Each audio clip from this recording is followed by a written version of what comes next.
아멘. 오늘 하나님께서 우리에게 주시는 말씀은 사무엘상 8장 말씀입니다. 사무엘상 8장 10절에서 22절까지 말씀 우리 함께 한 목소리로 봉독하겠습니다. 사무엘상 8장 10절에서 22절까지 말씀입니다. 이것은 하나님의 말씀입니다. 사무엘이 왕을 요구하는 백성에게 여호와의 모든 말씀을 말하여 이르되 너희를 다스릴 왕의 제도는 이러하니라.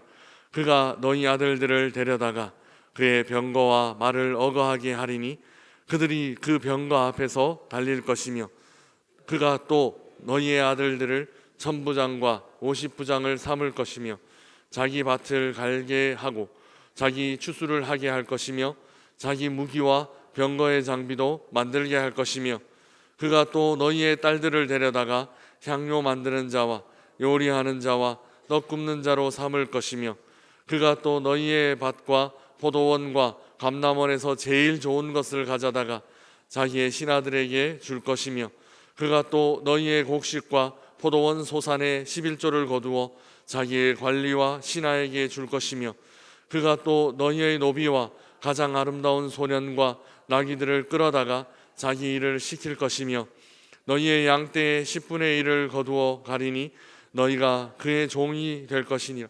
그날에 너희는 너희가 택한 왕으로 말미암아 부르짖되 그날에 여호와께서 너희에게 응답하지 아니하시리라 하니 백성이 사무엘의 말 듣기를 거절하여 이르되 아니로소이다.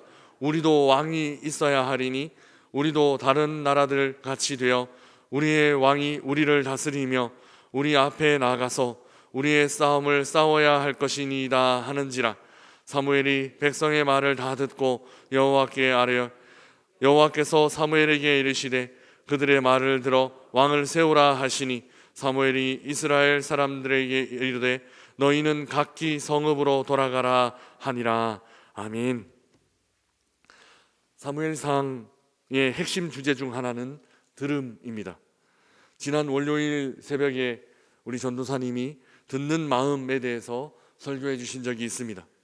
지금까지 살펴본 사무엘서 전체를 흐르는 맥락은 존중이라는 태도였습니다. 하나님을 존중하는 사람만 하나님의 존중을 받을 수 있다라는 것입니다. 그 존중이라는 태도는 이 들음이라는 반응과 직접적으로 연결되어 있습니다. 그래서 사무엘서의 핵심은 존중과 들음, 그리고 들음과 존중입니다. 서로 다른 두 개의 주제가 아니라 하나의 주제로 서로 연결되고 있습니다. 들음은 한마디로 말씀에 대한 반응입니다. 말씀을 어떻게 듣는가 하는 것은 말씀하신 분에 대한 존중 혹은 말씀하신 분에 대한 멸시와 직접 연결됩니다. 하나님께서 하신 말씀에 대해서 존중하느냐 아니면 거부 혹은 멸시하느냐에 따라 사람이 가는 길의 방향이 결정됩니다. 순종의 길 아니면 불순종의 길, 말씀을 듣는 태도의 갈림길입니다. 어제 본문에서 이스라엘 백성들이 사무엘을 찾아왔습니다. 사무엘을 찾아온 이스라엘 백성들은 왕을 요구했습니다. 사무엘은 나이가 많았고 사무엘을 이어서 사사로 세워진 사무엘의 아들들은 믿을만하지 못했습니다. 그래서 이스라엘은 다른 주변 나라들처럼 왕을 요청하게 되었습니다. 이 요청을 사무엘뿐만 아니라 하나님께서도 싫어하셨습니다. 백성들이 요구한 왕은 사무엘을 대체할 왕이기도 했지만 하나님을 대체할 왕이기도 했기 때문입니다. 오늘 본문에 그것이 뚜렷하게 드러나는데요. 이스라엘 백성들은 우리를 다스릴 왕이라고 표현하고 있고 또 우리 앞서서 싸우실 왕이라고 표현하고 있습니다. 이 일들은 이미 모두 우리 주님께서, 우리 하나님께서 해오신 일들입니다. 하나님께서 이스라엘 백성들을 다스리셨고 또 하나님께서 이스라엘 앞서 대적들과 싸워주셨습니다. 그런데 이스라엘은 그 원래 계셨던 하나님을 버리고 원래 그들의 왕이었던 하나님을 버리고 사람 왕을, 눈에 보이는 사람 왕을 세우고 싶어 했습니다. 하나님은 왕을 요구하는 이스라엘 백성들에게 왕이 생기면 어떤 일이 일어날 것인지를 잘 설명해 주어라 라고 사무엘에게 말씀하셨습니다. 이것이 오늘 본문의 주된 내용입니다. 사무엘은 오늘 본문 11절부터 17절까지 왕이 생기면 그 왕이 자기를 위하여 너희를 괴롭힐 수 있고 또 너희의 자녀 혹은 너희 재산을 왕을 위하여 사용하게 될 것이다 라고 엄중하게 가르쳐 주고 있습니다.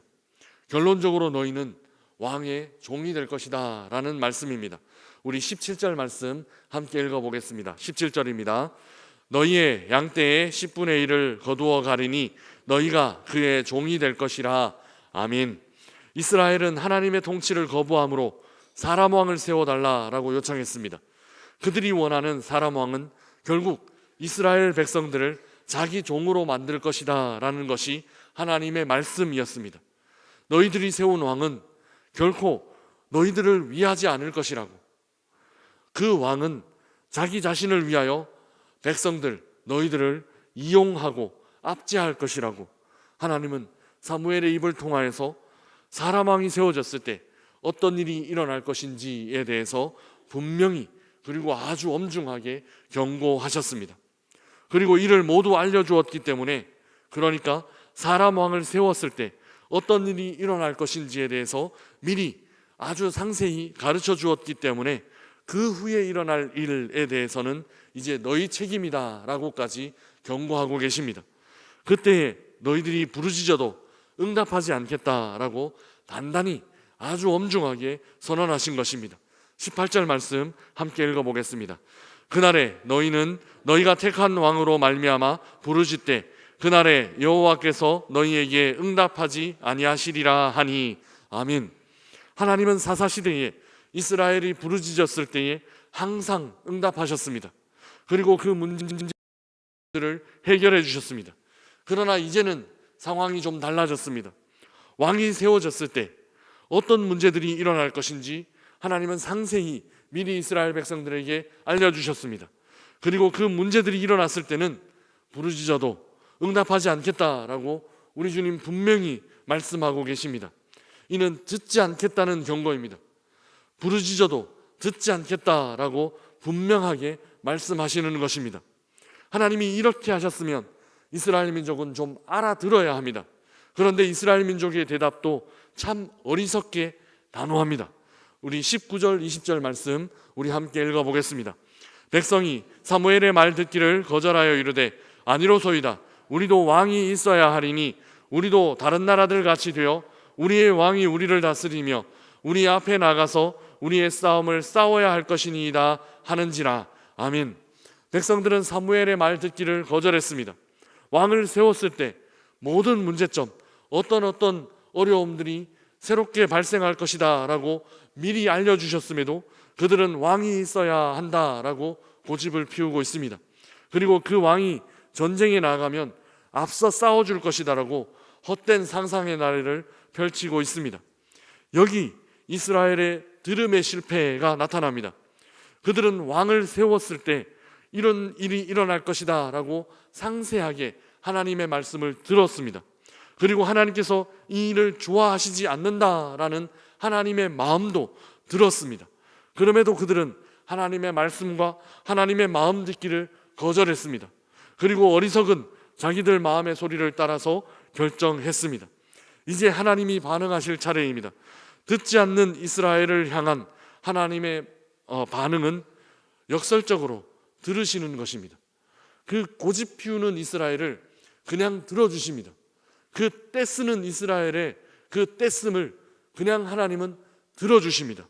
우리 21절 22절 말씀 우리 함께 읽어보겠습니다. 사무엘이 백성의 말을 다 듣고 여호와께 아뢰매 여호와께서 사무엘에게 이르시되 그들의 말을 들어 왕을 세우라 하시니 사무엘이 이스라엘 사람들에게 이르되 너희는 각기 성읍으로 돌아가라 하니라. 아멘. 하나님은 자신의 말을 듣지 않는 이스라엘의 말, 그 이스라엘의 말을 들으셨습니다. 그들의 말을 들으시고 왕을 세워주겠다라고 선언하셨습니다. 이 허락은 주의해서 들어야만 합니다. 이 허락은 흔쾌한 허락이 아니기 때문입니다. 이 허락은 아이의 찡얼찡얼거림, 그 찡얼찡얼거림을 어쩔 수 없이 들어주신 허락입니다. 그래서 기도 응답을 받을 때도 주의할 필요가 있습니다. 예스라고 응답이 나왔다고 해서 진짜 예스가 아닐 수 있다라는 사실도 우리는 기억해야만 합니다. 진짜 예스라기보다는 하나님 입장에서 어쩔 수 없이 그 백성들을 생각해서 허용한 예스일 수 있습니다. 이런 허용은 철저히 자기 책임을 져야만 합니다. 문제가 발생하거나 손해가 생겼을 때 스스로 그 책임을 감당해야만 하는 하나님의 응답이라는 것을 우리는 기억해야만 합니다. 왕을 허락하신 경우 바로 이 경우입니다. 완전히 내키지는 않지만 어쩔 수 없이 허락하는 경우입니다. 이런 허락의 경우 이 다음에 일어나는 일들에 대해서 사람들은 스스로 책임져야만 한다라는 엄중한 하나님의 경고가 뒤따릅니다. 이스라엘은 이미 왕정의 부정에 대해서, 왕이라는 시스템의 부작용에 대해서 모두 들었습니다. 그럼에도 그들은 왕정을 택했습니다. 그러면 나중에 문제가 생겼을 때 이럴 줄 몰랐다라고 변명할 수 없습니다.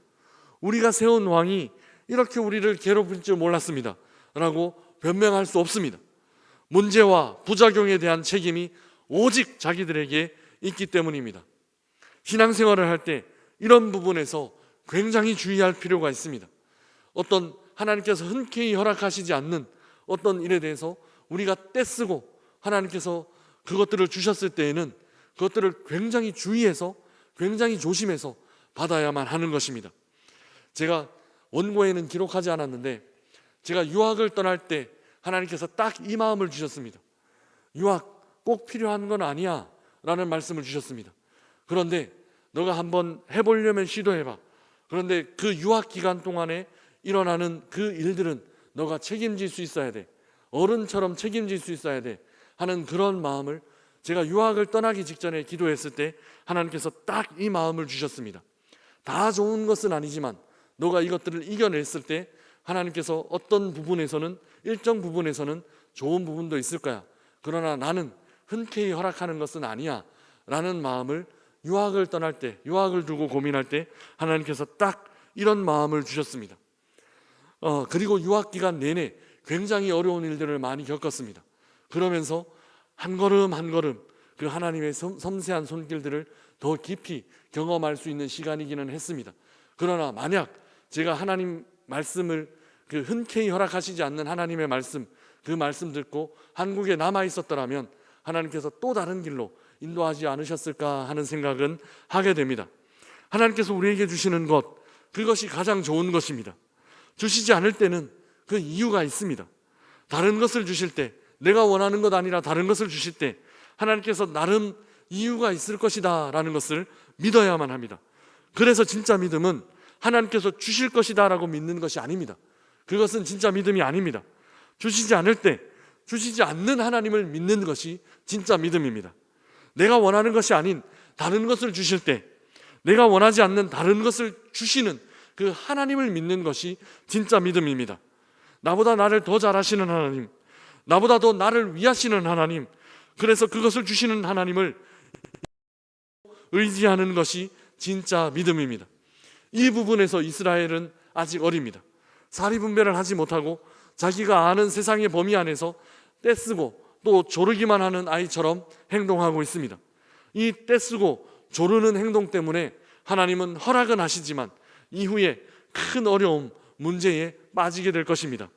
사랑하는 명산의 가족 여러분, 잘 듣는 것이 믿음입니다.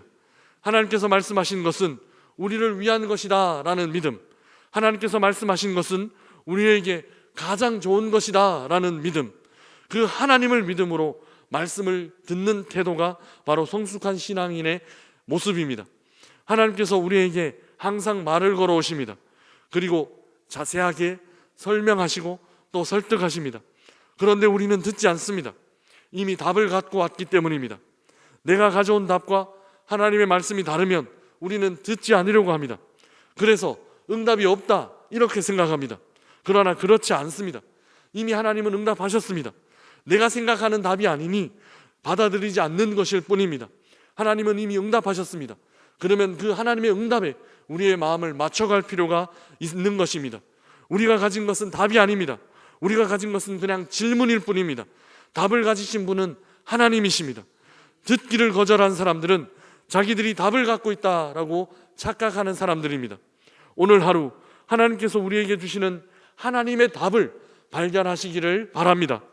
그런데 만약 우리가 답이라고 생각했던 것들과 다르다면 우리의 답을 포기하고 하나님의 답을 취하실 수 있는 성숙으로 한 걸음 나아가시기를 주님의 이름으로 축복합니다. 들음은 믿음이고 그 믿음이 답을 향해 나아가는 진짜 답을 향해 나아가는 가장 빠른 길이기 때문입니다. 잘 듣는 믿음으로 오늘 하루 하나님과 친밀하게 동행하시고 왕이신 하나님의 통치를 깊이 경험하는 우리 온 명산의 가족들 되시기를 주님의 이름으로 축복합니다.